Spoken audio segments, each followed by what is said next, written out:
Manx Radio Sport.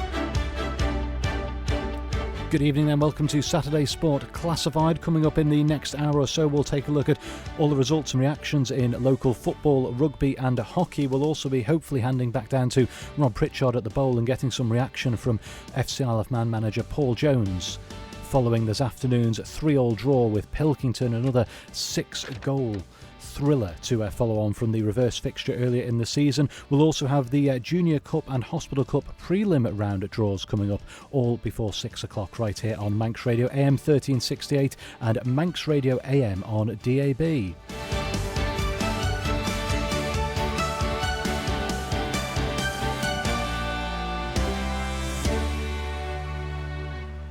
Three minutes after 5 o'clock, let's start as always with the classified results for today, Saturday the 15th of March. We begin with football and the Canada Life Men's Premier League.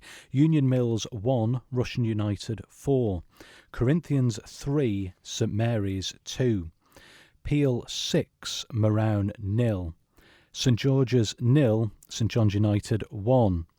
Ayr United 3, Ramsey 0. Onchan 4, Laxey 2. Moving on to Arden and Druggan Limited Division 2. Braddon 3, Colby 1. Maloo 2, Douglas and District 2. Douglas High School and Old Boys 1, Pulrose United 2. Governors Athletic 1, Douglas Royal 1. Canada Life Combination 1, the match between Russian and Union Mills was postponed, as was the match between St Mary's and Corinthians due to FC Isle of Man playing at the Bowl this afternoon. There was a result, however, between Marown and Peel. That finished Marown 0, Peel 4. Moving on to the next page, Ramsey 3, Ayr United 0. And staying in Combination 1, Laxey 0, Onchan 13.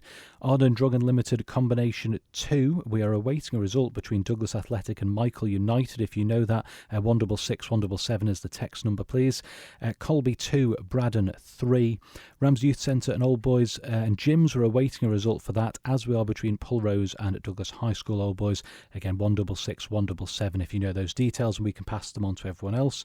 And the game between Douglas Royal and Governors Athletic was also postponed. Moving on to rugby, Counties 3, ADM Lancs and Cheshire, Ashton Underline 62, Vagabonds 14. In the women's NC2 North-South, the game between Littleborough and Vagabonds was a late kick-off. We're awaiting a result, and as I mentioned that, I get it in here now. It's finished Littleborough 27, Vagabonds 37. And moving on to hockey, in the Men's Premier League, Vikings A4, Harlequins A0. Valkyries B1, Backers A9. Castletown A4, Valkyries A3. In the Ladies Premier League, Valkyries A1, Castletown A4. Ramsey A0, Harlequins A5. Backers A2, Vikings A3. In Men's Division 1, Backers C1, Vikings B4, Ramsey A1, Harlequins B3, Castletown B2, Backers B9, Ladies Division 1, Valkyries B0, Castletown B1, Backers B4, Vikings B0. The Castletown Derby got a Castletown D against Castletown C. We believe got underway at 5 o'clock this evening. Ben's nodding at me there, so we'll get hopefully get an update on that before the end of the programme. In Men's Division 2, Castletown C 0, Valkyries C 6, Vikings C 0, Backers Colts 8, and in Ladies Division 2, Ramsey B 4, Harlequins B 0. Valkyries C 7, Castletown E 0. The 25-4 pushback between Backers C and Vikings C.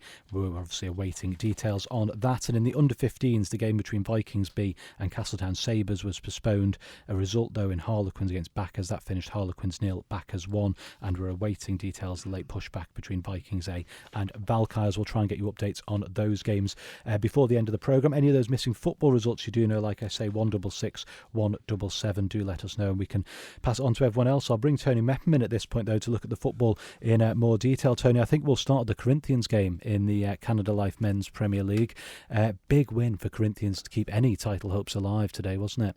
Well, it is, and there's still a lot to go, but certainly they made tough work of it today and got the result that they wanted. And I think we've got a bit of a match report. Thanks again to Dean Turton for this one. Corinthians just edged past St Mary's 3-2 in added on time in a Premier League thriller. The Whites started brightly, controlling the early possession, but St Mary's took the lead on 25 minutes through a goal of the season contender. Owen Canoper's stunning volley found the roof of the net from 20 yards after Morgan Beckley's hard work. Corinthians levelled on 39 minutes, young Ryan Nelson heading in from Nathan Little's cross at the back post, only for St Mary's to retake the lead 2 minutes later as Mark Wolfenden fired past Jack Corran, making it 2-1 at the half-time break. The second half saw Corran deny Dan Hattersley and Wolfenden early on, but Corinthians fought back, levelling on 78 minutes. And this time it was Josh Ridings, I think it was, who tapped in from Connor Clark's fierce cross in a nervy finish. St Mary's keeper Harry Callan had been struggling with crosses all afternoon, and in the 93rd minute he failed to deal with the corner and spilled the follow-up to allow Stewie Smith to poke home the winner from close range. A dramatic end, Corinthians 3, St Mary's 2. Okay, and then we'll move on from that then to Peel, Moran. Peel 6, Moran 0. Peel obviously looking to maintain their lead at the top of the table, which they've duly done this afternoon. They certainly did, and played really well. Rhys Oates with a couple of goals, well done Rhys. Oscar Bignell got one. Matthew Woods with another goal. He's becoming a frequent goal scorer now for Peel. Taylor Andrews got a goal and an own goal as well, so a comfortable victory for Peel in the end, and it's another good 3 points for them, because as long as they keep picking up the wins, it's keeping the rest of them away from them, and it looks like the championship could go to the Western team. Yes, it's 4 points now separating the top two, and obviously St Mary's didn't pick up any points today, so they've lost a little bit of ground there on the top two, but you know, there's still plenty to play for here, still a few games. Peel do look like they're going to keep picking up those wins though, don't they? Yeah, I think they are, and Ayr United, they had another victory, and we'll come to that one in a minute, but yeah, they keep chipping away, and it's quite interesting conversations this week, people saying, why don't you play the Railway Cup at the end of the season? Well, we try and release a bit of the pressure by playing it at the halfway stage, and I think it's the right way to do it. You say, well, it means clubs can still keep challenging, but it just shows, the clubs want to finish as high as they can in that Canal Life Premier League, and it means that they'll go to the end for it. As I saw today in a little bit of the game, I watched St George's against St John's, but certainly Peel at the moment in the driving seat, and comfortable victory today. Okay, we'll go back up to the top of the score sheet now and look at Union Mills 1, Russian 4. Mid-table clash this, but a resounding result for Russian. They're absolutely flying at the moment. They're playing really well, and 2-0 up at half-time, and it was 18 minutes. Joe Kelly had picked up on him last week. He had a really good performance when he came off the bench. Well, he scored after 18. Jordan Watterson, 26 minutes, made it 2-0. And then the Stevie Riding show started, because Stevie Riding actually made Joe's goal and Jordan's goal. And then he thought, well, I'll have one myself. So Steve's got a sweet left peg on him, and he scored direct from a free kick on 73 minutes. And then I think it was 91 minutes. Another free kick was awarded to Russian, and Stevie Riding finished that one off. So I haven't got the Union Mills goal scorer. It was scored in the second half. But that's a cracking result, and they move into the FA Cup semi-final next week with a sterling win against one of the top sides, Union Mills. Okay, and we'll deal with St George's. You mentioned you saw a little bit of this before, Tony. Narrowly losing out on what would have been even a crucial point for them really today, wouldn't it, against St John's? Yeah, and they had a couple of chances towards the end of the second half. I managed to get about 5 minutes or so of it, but Jamie Cook had put St John's in the lead. 2 good saves by Ben Wilkinson, so it could have been further pain for St George's to deal with. But I think Johnny Myers overall was happy enough with the performance, not happy with the scoreline. And St George's are under massive pressure now to stay into the Premier League, because there's a huge score coming up later on. But St George's today, to me, fair result against a good side of St John's, only just losing by that one goal.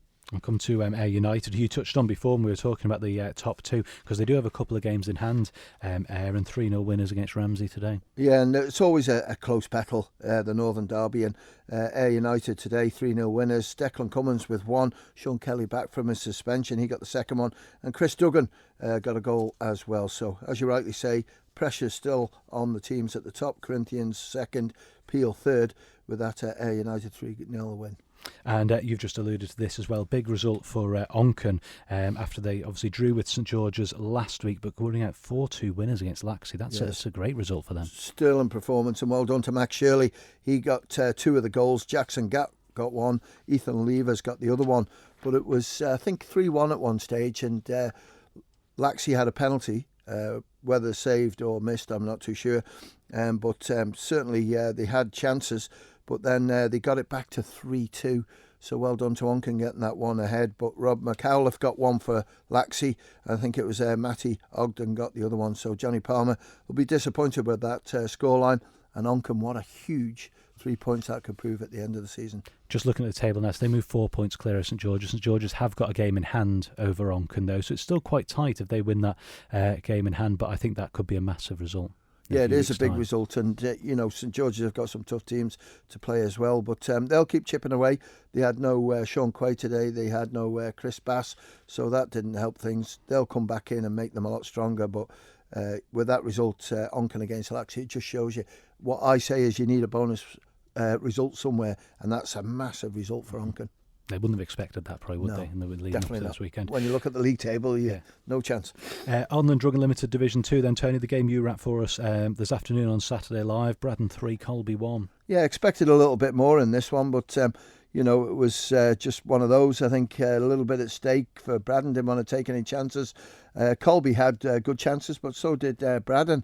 But the goal that sort of broke the deadlock was a bit of a bizarre one, because it was like a ball rose over the top of the goalkeeper and Jake Andy tried to race back and get it. He couldn't. Liam Kane was homing in on it. Michael Hutton was homing in on it. And Michael Hutton it was who got the touch to give Braddon the lead. But then Steve Collister equalised for Colby about a minute later.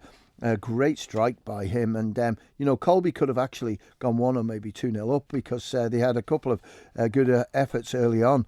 But start of the second half, it was going to be a struggle then for Colby, because they conceded that second goal, and Dan Kinraid it was this time inside the penalty area, and slotted it past the stranded keeper, really. And then Liam Kane got one late on in the second half, but Liam Kane could have had a couple more, to be fair.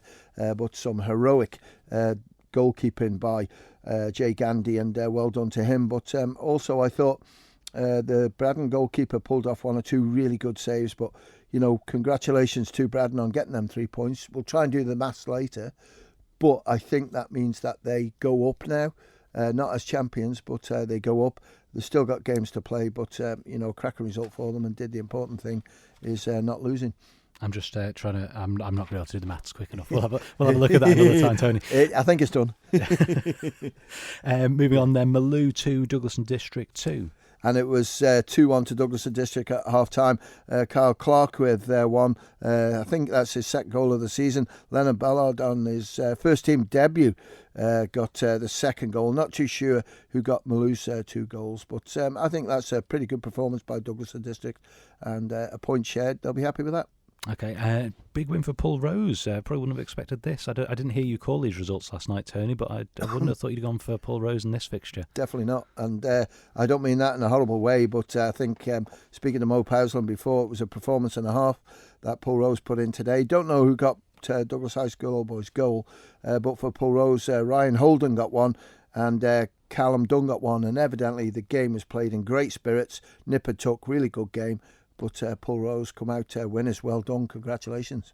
And Ben Cunningham is sitting in the wings, waiting to talk hockey a little bit later on, has just confirmed via social media that Braddon have secured their return with that victory this afternoon. So guaranteed a return to top flight football. And all boys and obviously Ramsey Youth Centre still to play each other. One of them will drop points, so that's the reason why that's confirmed this afternoon. We move on then to the final fixture in Division 2. Governors Athletic 1, Douglas Royal 1. Yeah, I think it was 1-1. We'll get this one checked, and the goal scorer we had sent through to us, I think it was David Kay, for Governors Athletic. So it was Governors Athletic 1, Douglas Royal 1.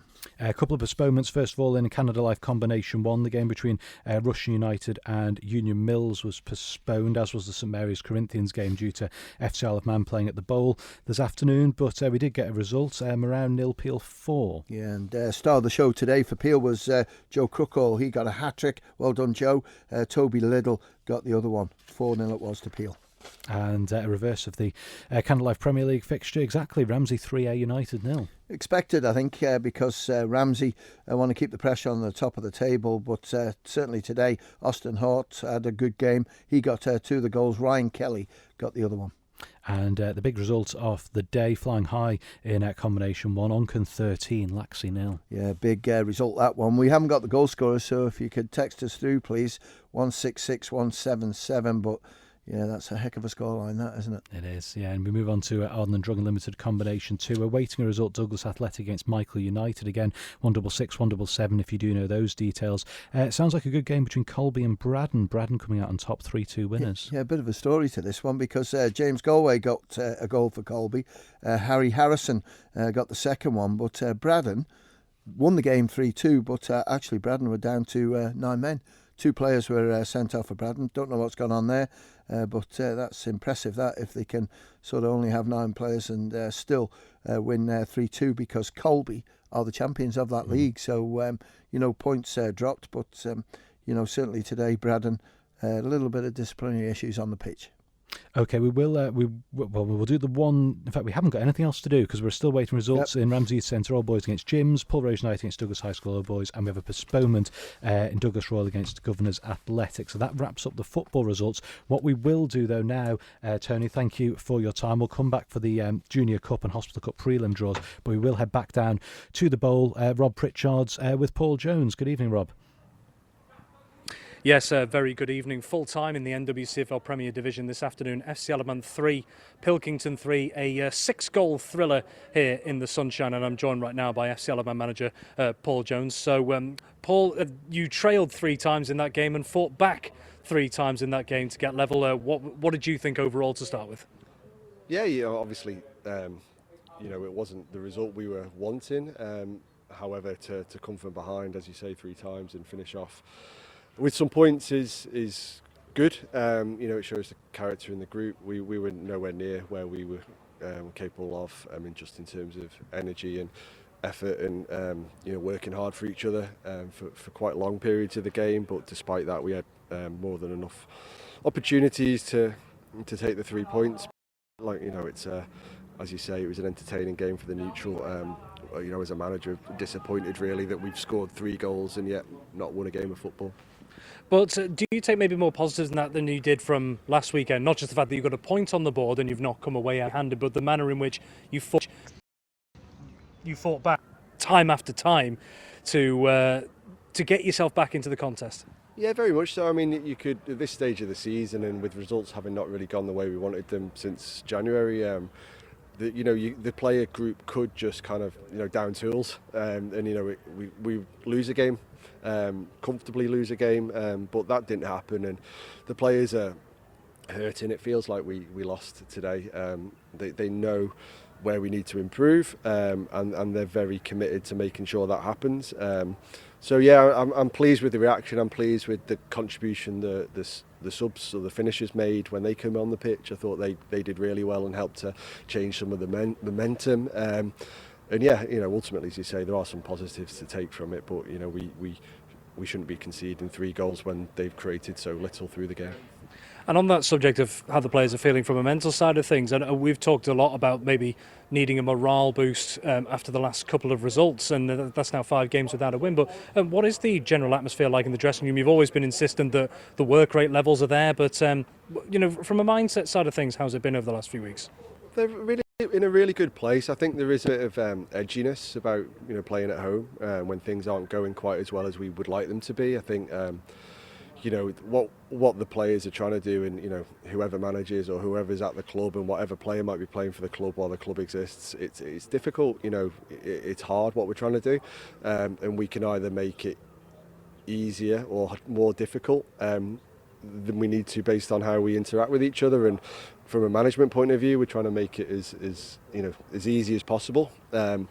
But we're also aware that they come away from our environment and they hear all sorts when they're not with us, and people see and hear, and when there's no way to get away from it on the Isle of Man, whereas lads in other clubs probably don't live in that community, and can disappear and forget about it between games, whereas our guys don't forget about it and can't forget about it because people remind them, and people can either do that in a positive way or not. And so there is a bit more pressure and expectation, especially when things aren't quite going the way that we would like them to.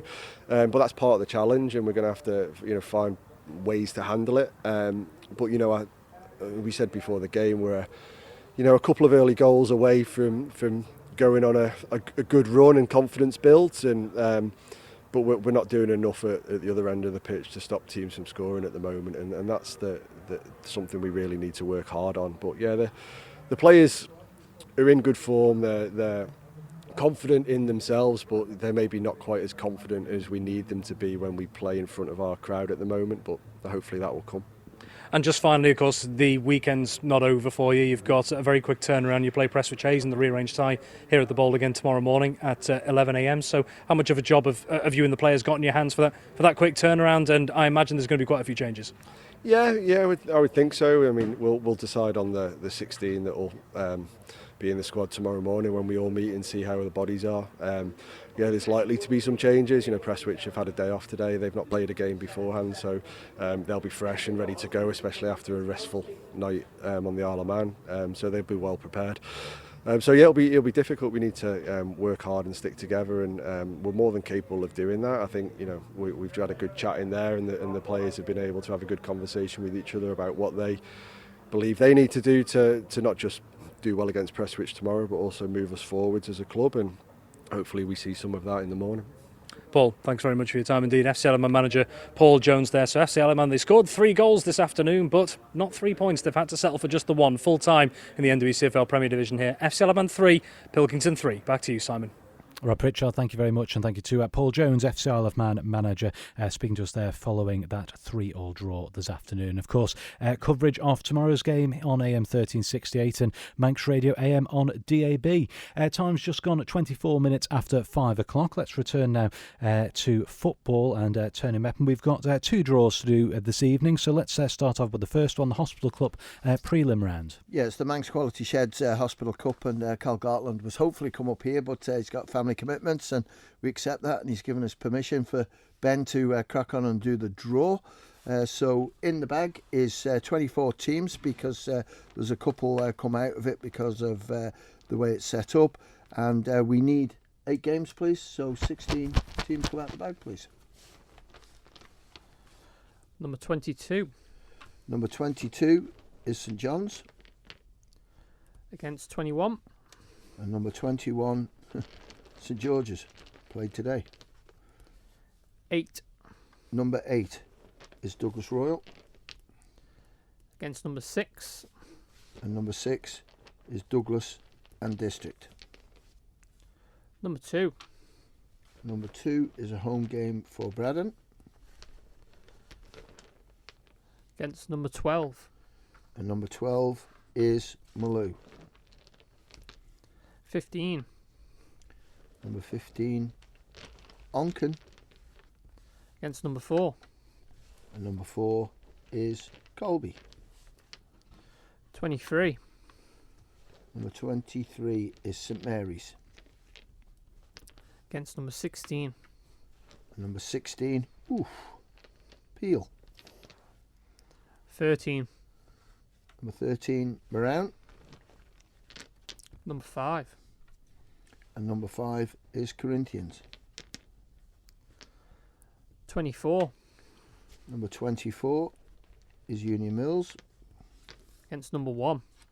Number 1 is Ayr. And the last game, please, Ben. Number 11. Number 11 is a home game for Laxey. Against number 20. And number 20 is Russian. So I'll run through that draw there. 8 games. The first one out of the hat, St John's at home against St George's. Douglas Royal will play Douglas and District. Braddon have a home tie against Maloo. Onken against Colby. St Mary's at the Bowl against Peel. Moran will play Corinthians. Union Mills at home against Ayr United. And the final game out of the hat is Laxey will play Russian. So that's the Hospital Cup, Manx Quad Sheds Hospital Cup preliminary round draw. Do you have dates for those games? Yeah, we do have dates. As we changed it a few years ago, the Hospital Cup will be played on a Saturday afternoon, and the start of this is the 5th of April, so it's like 3 weeks today, 2 p.m. Kick-off.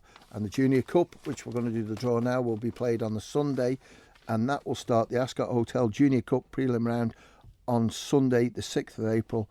Kick-off time is 2 p.m. Ben has 24 balls back in the bag. I do. If you could do the draw, please. First one out is 22. Number 22, same one, St John's. Against number 8. And number 8 is Douglas High School Old Boys. 23. Number 23 is St Mary's. Against number 6. And number 6 is Douglas Athletic. Number 4. Number 4 is Colby. Against number 13. Number 13 is Laxey. 12. Number 12 is Jim's. 20.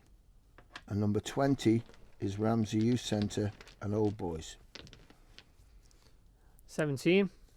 Number 17 is Peel. Against number 16. And number 16 is Onken. Number 3. Number 3 is Castletown. Number 5. And number 5, Corinthians. 19. Number 19 is Ramsey, one of the favourites. 24.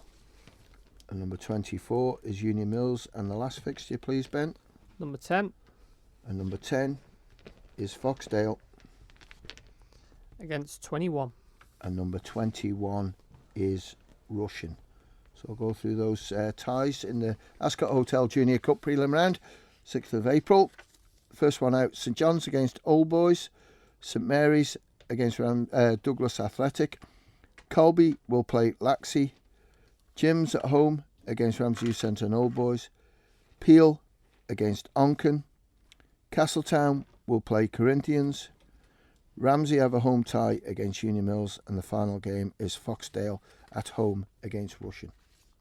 Okay, thank you very much, Tony, and thank you, Ben, for assisting with those draws. So the Hospital Cup prelim games played on the 5th of April, the Junior Cup prelim round played on the 6th of April. Tony, thank you very much. No late evening for you down the bowl tonight. Are you down there tomorrow morning on duties? Not tomorrow, no, because tonight I'm at a 60th birthday party. And tomorrow morning to be with Rob and Compass Mentis at 9:30, 10 o'clock. Rob has given me the morning off, so I do thank you, Rob. All right. Well, enjoy your evening, Tony, and I'll speak to you next week. Thank you. Manx Radio Sport. Just gone 5:30 here on Manx Radio Saturday Sport Classified, and time to turn our attention to rugby and Dave Christian. Good afternoon, Dave. Yeah, good afternoon, Simon. Short one today, just the two fixtures on show, both away from home, hence we had no rugby and Saturday Live this afternoon.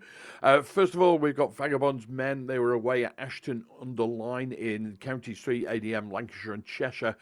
They lost 36-22, I think it was, at home. There was a potential, if they could get a decent side together, they could pick out maybe a point or two at Ashton-under-Lyne, but it wasn't to be. They lost 62-14 away this afternoon. It's not surprising. They've got a huge injury list up there at Ballafletcher, and there's a relentless fixture schedule that they've had to face and still are facing. I think they play every weekend now up until the end of April and have been playing every weekend since Christmas. Next week it's away at Duckenfield, some points on offer there, but today they did manage 2 tries. Neat little chip and chase from standoff Ollie Howard, plus what I'm told at least is a 50-metre lung buster from prop forward and captain Matthew Rockwell, who went over from inside his own half to score.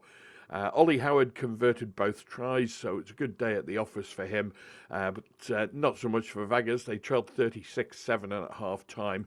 Slightly improved performance in the second half, but not quite on the money. And again, hopefully if we get some of those injured players back, they may just pick up towards the end of the season.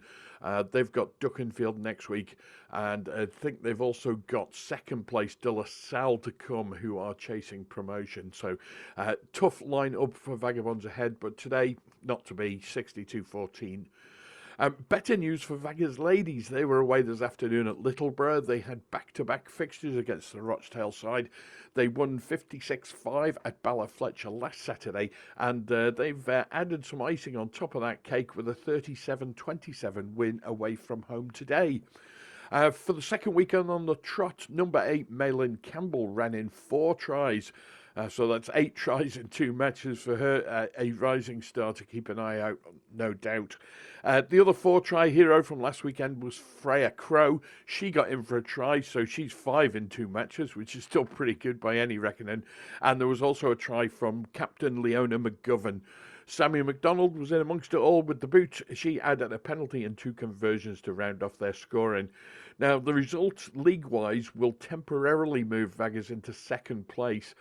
Their closest rivals, Eccles, have 2 matches still to play and are likely to overhaul Vagabonds. The first Eccles game is tomorrow. It's away from home. They're at Bury, so there's possibility that Bury could win that one. But in this league, there are 2 bonus points on offer for completing fixtures. There've been problem with that, so they lured a bit of a carrot at the start of the season. So Vagabonds are 4 points clear of Eccles right now. But Eccles got 2 games to play. They're going to pick up 4 points, and all they need is a win or a draw in amongst that, and that will be enough for them to finish second. The Eccles and the top side will be promoted, and Vagabonds will be there to fight for another season, probably in Counties 3, not Counties 3, Women's NC2 North-South it is. That will give them an opportunity maybe to build on this season, and as we heard from Lois Mooney in Friday Sport Preview last night, she's new to the game, never played before. This is her first season, and I think the confidence that will come from building up results in this way will be massive for her and some of the other young girls in that side. So congratulations, Vagabonds ladies. They're off for a night out in Liverpool tonight, and good luck to them and good luck to Liverpool. Simon. Manx Radio Sport. Thanks so much to Dave Christian, and finally move on to hockey, and we'll bring Ben Cunningham back in here after ably assisting Tony with the 2 football draws. We'll start off in the Men's Premier League, and the early game was Vikings A against Harlequins A, and quite a resounding victory in that for Vikings A, 4-0 winners. Yeah, a real good result there for Vikings A. Harlequins, by the sounds of it, give them a real good game, but just Vikings were just that too strong for them today.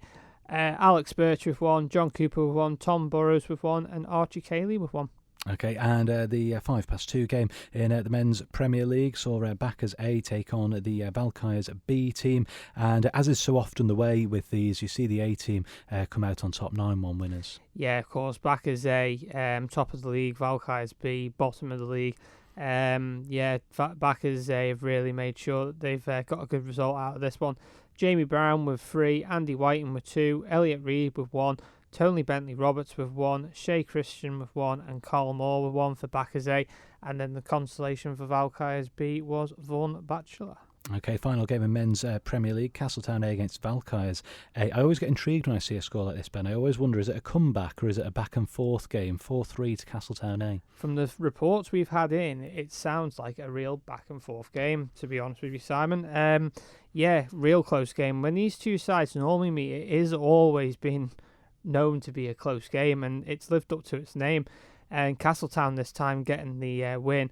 Ned McGregor with 1, Andrew Winstanley with 1, Robbie Valoga with 1, and Archie Cox with 1 for Castletown A. And then for Valkyries A, it was Oscar Lace, Tom Tissos, and Neil Jacobs. Okay, moving on to Ladies Premier League, Valkyries A1, Castletown A4. Yeah, big win that for Castletown A over Valkyries A, who were second coming into this weekend. Of course, Castletown A top of the league, and that gap now is just extended even more. And I think potentially, if my maths is right and I've got my figures right with league tables, potentially Castletown A could wrap up the title next weekend, depending on how fixtures go elsewhere. So we'll get that confirmed for next weekend, definitely. But for Castletown A, it was Lucy Allen with 3, Dulcie Tier with 1, and then Valkyre's goal scorer was Jess Loader. Okay, Ramsey A 0, Harlequins A 5. Yeah, great result there for Harlequins. For Ramsey, though, they need to start finding points soon, or it is going to be relegation for them. Rachel Middleton with 2, Emily Middleton with 2, and Macy Crellin with 1. One thing to note, last weekend, the Ireland Ladies B senior team was away last weekend, and all 3 of them players represented the island, with Macy Crellin being nominated the player of the match by both the Ireland team and the team from across. Great to see Ireland athletes performing well across the water. And the final game in Ladies Premier League, Backers A2, Vikings A3. Yeah, real close game here. We thought it was close, and I will hold my hands up. I did say Backers would get it, but the Vikings have proved me wrong. So Morven Smith with 2 and Kim Carney with 1. And then for Backers A, it was Sam Hassel with 1 and Charlotte Fisher with 1.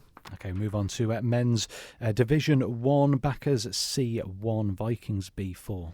Yeah, great result this for Vikings B. Of course, they're going to be meeting Backers B in the coming weeks, and that's going to be a crucial game for both sides, them 2 sides battling at the top of the league.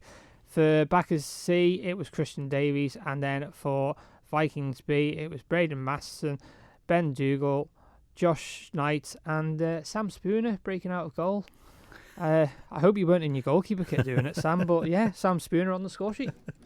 And we move on, Harlequins B, Ramsey A. Harlequins B coming out 3-1 winners. Yeah, great result this for Harlequins B, and it piles the pressure really on Backers C, because when they meet Harlequins B in the coming weeks, they know they're going to have to try and get something from that game, or relegation is looming for them. For Harlequins B, though, it was Pete Nuttall with 2 and Sam Clegg with 1.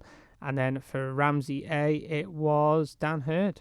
And a big win for Backers B, 9-2 winners over Castletown B. Yeah, the Backers goal scorers have just got them coming now. Many thanks. And that was Craig Lees with 4, Alex Stewart with 2, Ollie Christian with 1, and Doug Quayle with 2. So I'll be hearing all about Doug Quayle's goals on Monday at work from his dad. And the goals for Castletown B were Brian Ford Jones and Zach Hughes. Okay, ladies, Division 1. Sounds like quite a tight game in the first fixture in that division. Castletown B1, Valkyries B0. Yeah, and when these 2 sides met just a couple of weeks ago in the plate, of course, Valkyries B, the current holders of it, beat Castletown B by 1-0. So Castletown will be delighted that they've got the league match win, and the goal scorer of the crucial goal was Kira Kelly.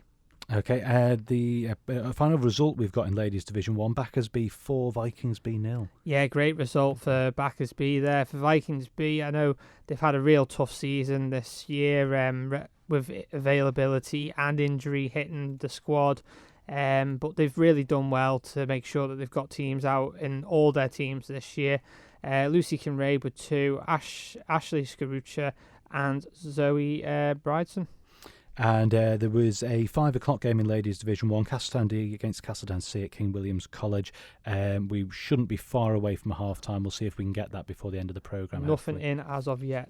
Okay. But possibly might just be getting half-time now. So, yeah, so maybe in the next couple of minutes we'll be able to bring you an update on that as we move on to Men's Division 2, Castletown C 0, Valkyries C 6. Yeah, and Chris Thomas on the score sheet again. He got 4 goals today. Ryan Thomas, his son, on the score sheet as well with 1, and Mike Fowles with 1 as well. And the only other game in Men's Division 2 finished Vikings C9, Backers Colts 1. I believe there was a mistake when we read this out in the classifieds earlier. It was Vikings C9, Backers Colts 1. I gave you the wrong score for the wrong team, so I'll hold my hands up for that one. But yeah, great result there for Vikings C. Danny Kane with 4, Ian Perry with 2. Great to see Ian Perry back from his holiday and back on the score sheet. Sam Burrows with 1, Jacob Harding with 1, and Henry Stewart with 1, with the consolation for Backers Colts coming from Matt Greenbank. Okay, ladies, Division 2, Ramsey B4, Harlequins B0. Yeah, this was the early kick-off in Ramsey this morning at 9:30, so I'm sure everyone will be home and putting their feet up after today's game and enjoying the weather that's been having today. Jess Musgrave with 2, Gail Corrin with 1, and Oriel Hinch with 1, giving Ramsey B that 4-0 win. Valkyries C7, Castletown E0. Yeah, back to winning ways for Valkyries C this weekend, and plenty of goals scored as well. Bonnie Eels with 4, Finn Martin with 1, Gail Askin with 1, and Ruby Buchanan with 1. And the final game in men's and ladies divisions, Backers C8, Vikings C0. And I'm going to read this message out because this is a very impressive message. The captain has sent the message with the scorers at the exact timings of when they scored. It's the sort of detail we like, isn't it? This is a fantastic detail. So 10 minutes, Sophie Parting making it 1-0. 14 minutes, Julian Manning making it 2-0. 27 minutes, Sophie Parting got her second goal. 34 minutes, Julia Manning got her second goal as well. 45 minutes, Zoe Bridson got her first goal of the game. Ash Skarucha then added onto the score sheet as well. Zoe Bridson then got her second, followed by Ash Skarucha on 70 minutes, getting her second. So it came in 2-2. Sophie Parting with 2, Julia Manning with 2, Ash Skarucha with 2, and Zoe Bridson with 2. It's a fantastic report. That's what we. I couldn't believe it when I saw it. Move on to under 15s. The game between Vikings B and Castan Sabres was postponed. Yes, there is around that. That game is going to get rescheduled. Basically, there's been a bit of awkwardness today where fixtures just haven't been able to fit in with coaches as well, because obviously some coaches as well play as well as manage the under 15s teams. So the decision was made that this game will be getting rescheduled. It will not be given as a walkover, but for valid reasons. Both sides, captains and managers, were all playing at the time when this game would have been on, so it would have been unfair if they lost out on playing their game today. So that game's going to be rescheduled in due course. Okay, 2 results though in the under 15s. First one's Backers 1, Harlequins 0. Yeah, real close game this, 0-0 at half time, and Ryan Cartwright with the only goal of the game, giving Backers that win. And final one, Vikings A 3, Valkyries 5. Theo Roberts with a hat-trick for Vikings A, and then for Valkyries it was William Miller, William Miller with 2, Harry Lewis with 2, and Bonnie Eels with 1.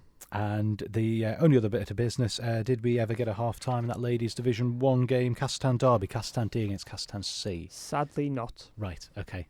But we will bring it to you as soon as we get it. As soon as we can.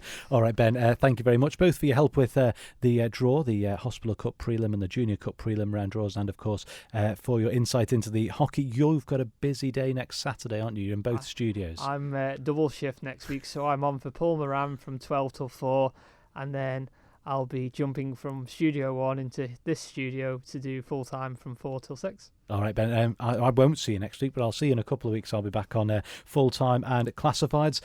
Just a reminder, FC Isle of Man were in action at the earlier time of 3 o'clock at the Bowlers afternoons to take on Pilkington. That game finished 3-3.